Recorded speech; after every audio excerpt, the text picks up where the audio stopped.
और चलिए अपडेट के साथ हमारे साथ संवाददाता जुड़ गए हैं। एहतेशाम सिद्दीकी लखनऊ से है, अखिलेश सोलंकी भोपाल से, अस्मिता सिन्हा पटना से, रीश देहरादून से जुड़ गए हैं, सत्य प्रकाश सोनी मुंबई से है, कैलाश जायसवाल रायपुर से, तो थानेश्वर शर्मा चंडीगढ़ से हमारे साथ जुड़ गए हैं। एहतेशाम, सबसे पहले आपके पास आते हुए देखिए, लखनऊ में राज्यसभा का ये जो रण है वो अपने आप में दिलचस्प होता जा रहा है और जिस तरह से अखिलेश यादव का बयान सामने आया, एहतेशाम की क्रॉस वोटिंग हो सकती है और एक बार फिर से ये ब्रेकिंग हमने अभी दिखाई कि किस तरह से क्रॉस वोटिंग को लेकर बात सामने आ रही है, तो उसकी कितनी संभावना बनती हुई नजर आ रही है?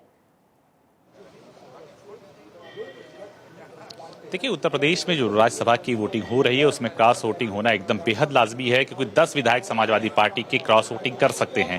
हम आपको बता दें, जो विधायक नाराज है वो ये कह रहे हैं कि वो अपनी अंतरात्मा की आवाज पर वोट करेंगे और वो जो उनका मन करेगा वो करेंगे। तो ऐसे में साफ जाहिर है कि 10 विधायक जो नाराज हैं समाजवादी पार्टी के, वो क्रॉस वोटिंग करेंगे। वोटिंग का सिलसिला चल रहा है। इस वक्त उत्तर प्रदेश के मुख्यमंत्री योगी आदित्यनाथ भी यहाँ मौजूद हैं, पूर्व मुख्यमंत्री अखिलेश यादव भी मौजूद हैं। दोनों बड़े नेता इस बात का आश्वासन दे रहे हैं कि उनकी जीत सुनिश्चित है।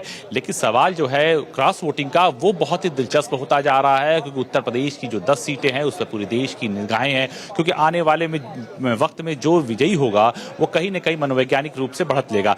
बीजेपी को ये पूरी उम्मीद है कि वो अपना 8वां कैंडिडेट संजय सेठ को जिता ले जाएगी। वहीं अखिलेश यादव को पूरी उम्मीद है कि उनका जो तीसरा कैंडिडेट है उत्तर प्रदेश ब्यूरोक्रेसी के पूर्व चीफ सेक्रेटरी आलोक रंजन, वो विजयी हो जाएंगे। तो बेहद रोमांचकारी के मुकाबला है। जब शाम को गिनती शुरू होगी तब इसका परिणाम समझ में आएगा, लेकिन अभी वोटिंग का सिलसिला चल रहा है, क्योंकि दोनों पार्टियों के विधायकों की संख्या ज्यादा है, तो वो धीरे धीरे यहाँ पहुंच रहे हैं, अपना वोट कास्ट कर रहे हैं। जो नाराज विधायक हैं वो यहाँ पहुंचे हैं, उनका साफ कहना है कि वो अपनी अंतरात्मा की आवाज पर वोट देंगे। वही जो सहयोगी दल के विधायक है वो भी बीजेपी की तरफ जा रहे हैं। ऐसे में बीजेपी का पल्ला भारी जरूर दिखाई दे रहा है, लेकिन बीजेपी बहुत अलर्ट मूड में है। उसको भी ये कहीं खतरा है कहीं उसके विधायक भी जो अंदरूनी तौर से नाराज हैं वो क्रॉस वोटिंग में ना शामिल हो जाएं। तो अब देखने वाली बात यह है कि जब वोटिंग खत्म होगी 4 बजे, उसके बाद 5 बजे जो गिनती होगी उसमें यह समझ में निकल कर सामने आएगा कितने विधायकों ने क्रॉस वोटिंग किया है। अगर क्रॉस वोटिंग होती है और कहीं न कहीं बीजेपी का पल्ला भारी होता है तो उसका 8वां कैंडिडेट जो संजय सेठ है वो विजयी हो जाएंगे और जो तीसरे कैंडिडेट समाजवादी पार्टी के उनको शिकस्त का सामना करना पड़ेगा। लेकिन दोनों पार्टियां पूरी तरह से मुस्तैद हैं, यहाँ पर उनके विधायक मुस्तैद हैं, उनके जो सीनियर लीडर हैं वो मुस्तैद हैं और अपनी अपनी जीत का आश्वासन कर रहे हैं। लेकिन कुछ विधायक ऐसे हैं जो अंदरूनी खाने से वो अपनी अंतरात्मा की आवाज पर वोट देने जा रहे हैं। तो ऐसे में ये दिलचस्प मुकाबला है कि क्रॉस वोटिंग होना है और क्रॉस वोटिंग का सबसे ज्यादा फायदा भारतीय जनता पार्टी को पहुंचेगा। तो बेहद रोमांचकारी। देखिए, हम आपको बता दें 8 से 10 ऐसे विधायक हैं जो क्रॉस वोटिंग कर सकते हैं। अभय सिंह का नाम उसमें शामिल है, राकेश सिंह का नाम शामिल है, पल्लवी पटेल का नाम उसमें शामिल है। तो कई ऐसे विधायक हैं जिनका नाम शामिल है, वो अपनी अंतरात्मा के आवाज पर वोट करेंगे। लेकिन जब वोटों की गिनती होगी तब ये क्लियर समझ में आएगा कि कितने विधायकों ने क्रॉस वोटिंग किया है। लेकिन इस बात का अंदाजा अखिलेश यादव को तब लग गया जब उन्होंने रात में डिनर डिप्लोमेसी के लिए अपने विधायकों को बुलाया था। उसमें आधा दर्जन विधायक उस डिनर में नहीं शामिल हुए और समाजवादी पार्टी के जो अपने बड़े लीडर्स हैं उन्होंने इस बात का संकेत दे दिया है कि हमारे कुछ विधायक अपनी लालसा या अपने फायदे के लिए बीजेपी की तरफ जा सकते हैं, क्रॉस वोटिंग कर सकते हैं। तो ऐसे में जो चुनाव है वो बेहद रोमांचकारी हो चुका है। आप देख सकते हैं तमाम वीआईपीओ का जमावड़ा लगा है, मुख्यमंत्री की फ्लीट भी यहाँ रुकी है और अंदर वोटिंग की प्रक्रिया चल रही है। ऐसे में जो चुनावी माहौल है वो पूरी तरह से राजनीतिक तरह से गरमाया हुआ है, क्योंकि पूरे देश की नजर उत्तर प्रदेश में है कि उत्तर प्रदेश में अगर बीजेपी 8 सीट जीत। बड़ी खबर दर्शकों को बताते चले, राज्यसभा चुनाव पर केपी मौर्य का स्टेटमेंट आया है। बीजेपी के पास बहुमत से ज्यादा नंबर है।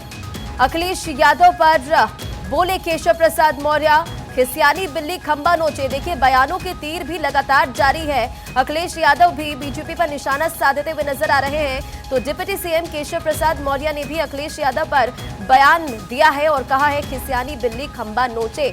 तो दोनों ही पार्टी राज्यसभा चुनाव में जीत को लेकर दम भर रही है। मुख्यमंत्री योगी आदित्यनाथ भी जब वोट कास्ट करने के लिए पहुंचे थे तब उन्होंने विक्ट्री साइन दिखाया और जीत का दावा कहीं न कहीं उस साइन से वो करते नजर आए। लेकिन केशव प्रसाद मौर्य के स्टेटमेंट देखिए, खिसियानी बिल्ली खंबा नोचे। यूपी के डिप्टी सीएम केशव प्रसाद मौर्य ने यह बयान दिया है और ब्रजेश पाठक का भी बयान सामने आया। राज्यसभा चुनाव पर यह बड़ी खबर, डिप्टी सीएम ब्रजेश पाठक का स्टेटमेंट, बीजेपी को सभी विधायकों का समर्थन है, 8 प्रत्याशी जीतेंगे। बीजेपी के डिप्टी सीएम ब्रजेश पाठक ने ये कहा है। तो देखिए, दोनों डिप्टी सीएम लगातार जीत का दम भरते हुए नजर आ रहे हैं। अखिलेश यादव पर निशाना साध रहे हैं। राज्यसभा चुनाव पर यह बड़ी खबर आपको बता रहे हैं और यहां पर क्रॉस वोटिंग को भी लेकर लगातार अपडेट जो है वो सामने आ रहा है। और एहतेशाम सिद्दीकी हमारे साथ लगातार बने हुए। एहतेशाम, यहाँ पर 8:2 या 7:3 का क्या गणित यहाँ पर बैठता हुआ नजर आ रहा है? क्योंकि देखिए, संजय सेठ को जब प्रत्याशी बीजेपी ने बनाया उसके बाद वोटिंग की नौबत आई, तो ये कितना इंपॉर्टेंट रखते हैं, जरा इनके बारे में भी समझाएं और बताएं।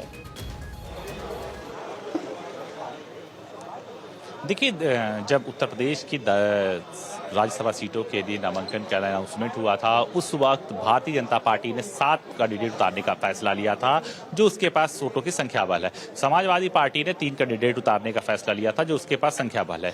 लेकिन उसके बाद राष्ट्रीय लोकदल कहीं न कहीं से बीजेपी की तरफ बढ़ने लगा है और उसकी गठबंधन को लेकर उसकी तैयारियां शुरू हो गई। उससे साफ जाहिर हो गया कि समाजवादी पार्टी का कुछ वोट जो राष्ट्रीय लोकदल के पास है वो कहीं न कहीं बीजेपी में ट्रांसफर हो सकता है। ऐसे में बीजेपी ने अपना तुरुप का पत्ता खेला और 8वां प्रत्याशी संजय सेठ को इसलिए मैदान में उतार दिया कि संजय सेठ समाजवादी पार्टी में रहते हुए भी राज्यसभा जा चुके हैं और बीजेपी से भी राज्यसभा जा चुके हैं। उनके दोनों तरफ अच्छे संबंध हैं, वो एक बड़े बिल्डर भी माने जाते हैं। तो ऐसे में बीजेपी ने ये प्लानिंग के तहत संजय सेठ को उतारा कि ताकि संजय सेठ को उतरने से संजय सेठ अपने दम पर कुछ वोटों को अपने पाले में खींच सकते हैं। वहीं कुछ जो समाजवादी पार्टी के नाराज विधायक हैं वो भी कहीं न कहीं संजय सेठ को अपना वोट कास्ट कर सकते हैं। तो ऐसे में बीजेपी ने संजय सेठ को मैदान में उतारा। और दिलचस्प बात यह है कि जब अखिलेश यादव ने डिनर के लिए तमाम विधायकों को बुलाया तो उसमें आधा दर्जन विधायक शामिल नहीं हुए और कहीं न कहीं उनके बयान जो ऐसे आ रहे हैं उससे साफ तौर से जाहिर है कि वो कहीं न कहीं बीजेपी को वोट देंगे। तो क्रॉस वोटिंग का जो मसला है वो काफी गर्मा गया है। उत्तर प्रदेश में जमकर क्रॉस वोटिंग होगी। अब देखने वाली बात है कि जब 4 बजे वोटिंग खत्म होगी और उसके बाद वोट काउंट होगा तो उसमें कौन पार्टी किसकी पार्टी में कितनी क्रॉस वोटिंग कर पाती है। उस नतीजे के बाद ये पता चल पाएगा कि बीजेपी का 8वां कैंडिडेट कितने मतों से विजयी होता है। और ये पूरी तरह से यहाँ पे माहौल ये है कि बीजेपी अपना 8वां कैंडिडेट जीतने में कामयाब हो जाएगी क्योंकि वो सत्ता में है और अपने सत्ता में रहते हुए तमाम उसके जो छोटे दल है उसका वो वोट हासिल कर लेगी, साथ में निर्दलियों का वोट हासिल कर लेगी, साथ में जो असंतुष्ट है समाजवादी पार्टी के उनका वोट हासिल कर लेगी। लेकिन अखिलेश यादव को इस बात से कॉन्फिडेंस है, उनका साफ कहना है कि जिस तरह से बीजेपी ने हथकंडा अख्तियार किया है वो कहीं न कहीं उनके विधायक लाभ के रूप में जा सकते हैं।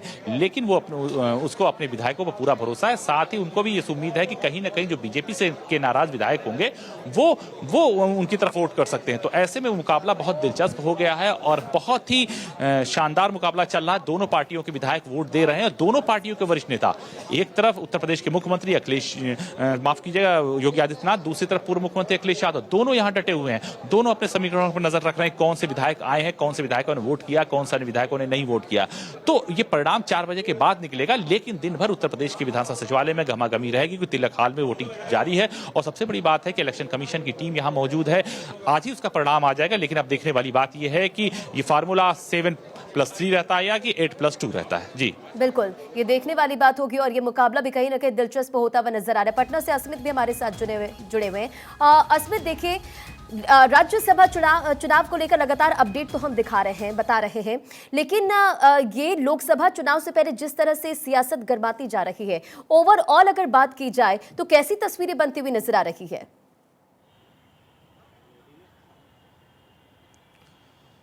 नहीं, बिल्कुल, देखिए, मुकाबला बेहद दिलचस्प होगा और सबसे ज़्यादा क्योंकि देखिए बिहार की अगर बात करें रंजना, तो देखिए बिहार में एनडीए की सरकार बनी और क्योंकि जेडीयू कोटे से 2 राज्यसभा सांसद चुने जाते रहे हैं, लेकिन इस बार जो है वशिष्ठ नारायण सिंह को जेडीयू ने ड्रॉप किया है क्योंकि वो सीनियर लीडर है, जेडीयू पार्टी के राष्ट्रीय उपाध्यक्ष है। उन्हें ड्रॉप करके बिहार सरकार के मंत्री संजय झा को जेडीयू ने राज्यसभा भेजा है। इस बार बड़ी उन पे जो जिम्मेदारी है वो सौंपी है नीतीश कुमार ने। राष्ट्रीय अध्यक्ष भी हैं पार्टी के। नीतीश कुमार ने साफ तौर पे कहा है और इसके पहले भी हमने ये फैसले नहीं सुने थे। नीतीश कुमार ने ये फैसला लेकर के सबको चौंकाया है। संजय झा उनके बेहद करीबी माने जाते हैं, जल संसाधन विभाग के मंत्री रहे हैं बिहार में और अब राज्यसभा सांसद बन गए हैं। बीजेपी की बात करें तो 2 उम्मीदवार उतारे गए थे बीजेपी ने, धर्मशीला गुप्ता, क्योंकि बीजेपी की बात करें तो लगातार चौंकाने वाले फैसले बीजेपी लेती है और एक बार फिर से वही देखने को मिला है। बिहार में धर्मशीला गुप्ता, एक सामान्य सी महिला कार्यकर्ता जो महिला विंग की अध्यक्ष भी थी, उन्हें जो है राज्यसभा उम्मीदवार के लिए उतारा। ठीक है, इसी बीच में बड़ी खबर अपने दर्शकों को बताते चले। देखिए, कांग्रेस एमएलए आराध्या मिश्रा का स्टेटमेंट, कांग्रेस गठबंधन धर्म निभाएगी। आराध्या मिश्रा का ये बड़ा स्टेटमेंट आपको बता रहे, हमारे दोनों वोट सपा को मिलेंगे। आराध्या मिश्रा का ये बड़ा स्टेटमेंट, कांग्रेस एमएलए का ये बड़ा स्टेटमेंट, कांग्रेस गठबंधन धर्म निभाएगी और उन्होंने साफ कहा है हमारे दोनों वोट सपा को मिलेंगे। तो चुनाव की गणित की अगर बात करें तो एक राज्यसभा सीट जीतने के लिए 37 विधायकों की जरूरत होती है और एहतेशाम हमारे साथ लगातार बने हुए हैं। एहतेशाम, कांग्रेस एमएलए आराध्या मिश्रा का ये बड़ा स्टेटमेंट है, कांग्रेस गठबंधन धर्म निभाएगी, साफ कहा उन्होंने कि हमारे दोनों वोट सपा को मिलेंगे। जी हाँ, देखिए उत्तर प्रदेश में जिस तरह से गठबंधन हुआ है समाजवादी पार्टी और कांग्रेस पार्टी का, उसके बाद ये तस्वीर का साफ हो गई कि कांग्रेस के जो दो विधायक हैं वो कहीं न कहीं समाजवादी पार्टी के जो कैंडिडेट है उनको वोट करेंगे। मोना मिश्रा इस बात का बयान भी जारी कर दिया है। तो समाजवादी पार्टी को कांग्रेस से कोई दिक्कत नहीं है, कांग्रेस ने खुलकर समर्थन कर रही समाजवादी पार्टी का। मामला वहां फंस रहा है जो समाजवादी पार्टी के अपने विधायक हैं, जो समाजवादी पार्टी के मूल विधायक हैं, जो कहीं न कहीं पार्टी की रणनीति से, पार्टी की पॉलिसी से नाराज है। नाराजगी दो लोगों को लेकर हुई है, एक तो जय बच्चन को लेकर हुई है और दूसरी पूर्व नौकरशाह आलोक रंजन को लेकर हुई है कि इन दो लोगों को क्यों टिकट दिया गया, इनको क्यों उतारा गया, इनकी क्या भूमिका है। क्योंकि लगातार समाजवादी पार्टी जिस तरह से राज्यसभा में भेज रही है जय बच्चन को, और वही दूसरी तरफ अमिताभ बच्चन कहीं न कहीं बीजेपी के इन्विटेशन में रामलला जाते हैं, कार्यक्रम में शिरकत होते हैं, तो कहीं न कहीं दो तरह की रणनीति अख्तियार की जा रही। तो उस पर लेकर समाजवादी पार्टी के विधायक कुछ नाराज हैं। दूसरी चीज है कि जो ब्यूरोक्रेट्स है, जो नौकरशाह है आलोक रंजन, वो समाजवादी पार्टी में हमारे साथ चंडीगढ़ से जुड़े हुए नजर बनाए रखे आप। थानेश्वर, देखिए सपा प्रमुख अखिलेश यादव ने बयान दिया था, जिस तरह से चंडीगढ़ में चुनाव को लेकर बात सामने आई, एक तस्वीर वायरल हुई थी और उसके बाद आज भी जब अखिलेश यादव का बयान सामने आया तो उन्होंने यही कहा कि बीजेपी ये कर सकती है और चंडीगढ़ का उन्होंने एग्जाम्पल वहां पर दिया। बिल्कुल ठीक कहा आपने। चंडीगढ़ मेयर चुनाव में जिस तरीके से हुआ था उसका सब किसी के छिपा हुआ नहीं है। अब आज चूंकि हरियाणा के लिए एक सीट थी, हरियाणा में जो राज्यसभा की सीट थी, सुभाष बराला सर्वसम्मति से चुने गए हैं और साथ ही साथ जो हिमाचल की सीट है, हिमाचल में मुकाबला बड़ा दिलचस्प होने वाला है क्योंकि हिमाचल में कल कांग्रेस की जो संख्या बल के हिसाब से कांग्रेस काफी मजबूत है। कल कांग्रेस ने व्हिप जारी करके शाम को सारे जो जितने विधायक थे उनकी बैठक की और क्योंकि 40 विधायक उसके अपने हैं और 3 जो विधायक निर्दलीय हैं, उन सब वहीं पे मीटिंग में आए थे और सुबह ब्रेकफास्ट पे भी सबको बुलाया गया था। स्वयं जो मुख्यमंत्री हैं हिमाचल के, वो स्वयं सभी विधायकों को लेकर आए हैं। उनका कहना है कि हम हर हाल में जीतेंगे। जबकि दूसरी तरफ बीजेपी के जो हर्ष महाजन खड़े हैं, उनका कहना है कि अपनी अंतरात्मा की आवाज सुनकर जो विधायक है वो अपना वोट करेंगे और उम्मीद है कि मैं हर हाल में जीतूंगा। अब देखना यह है कि कांग्रेस ने जो व्हिप जारी किया है और साथ ही साथ ये भी कहा है कि 2 एजेंट कांग्रेस के वहां मौजूद रहेंगे। प्रत्येक विधायक को अपना वोट करने के बाद उन एजेंटों को दिखाना होगा, तभी उनका जो वोट है वो वैध माना जाएगा, अन्यथा उनका जो वोट है अवैध घोषित कर दिया जाएगा। कल ही आप लोगों को मिल चुका, कुछ लोग सट करके वोट देंगे, कुछ लोग हट के देंगे। अब वो बाद में बताएंगे हटने का क्या अर्थ होता है। आपके साथ कितने विधायक आए हैं सर? आपके साथ हमारे 5 विधायक हमारे साथ हैं। हम लोग 3 लोग चल रहे हैं, 2 लोग अलग अलग कमरे में जाना। अरे आप कैसा बात करते हो यार, क्या बात करते हैं, फिर वही बात करते हैं। अभी आ रहे हैं, वो दोनों लोग चले, हम लोग 3 लोग आ गए। नहीं, अब साथ में हम अकेले चलते हैं, लोग आते हैं। हम अकेले चलते हैं, लोग आते हैं। तो सुबह सपा अध्यक्ष राजभर को आप सुन रहे थे और इसी बीच एक बड़ी खबर आपको बताते चले। सपा विधायक राकेश प्रताप का स्टेटमेंट, वोटिंग से पहले बोले जय श्री राम, अंतरात्मा की आवाज पर वोट करूंगा। तो देखिए बयान के अपने आप में कई मायने हो जाते हैं और सपा विधायक राकेश प्रताप सिंह का ये स्टेटमेंट, जहां वोटिंग से पहले जय श्री राम का नारा लगाते हुए नजर आए। जय श्री राम उन्होंने कहा और ये भी कहा कि अंतरात्मा की आवाज से वोट करूंगा। तो क्रॉस वोटिंग का खतरा लगातार समाजवादी पार्टी पर। और देखिए एक तरफ अखिलेश यादव कह रहे हैं कि सभी प्रत्याशी जो हमारे मैदान में है वो जीतेंगे, कोई क्रॉस वोटिंग नहीं होगी, लेकिन जिस तरह से बयान सामने आ रहे हैं वो अपने आप में कई मायने भी हैं। क्या कुछ उन्होंने कहा, सुनिए। कोई नाराजगी नहीं है, किसी से कोई नाराजगी नहीं है, अंतरात्मा की आवाज पर वोट देना है। अब ये बता देंगे अभी आपको, वो तो सदन में बोल चुका हूँ, जय श्री राम, जय सिया राम, राम रोम रोम में है, राम कण कण में है।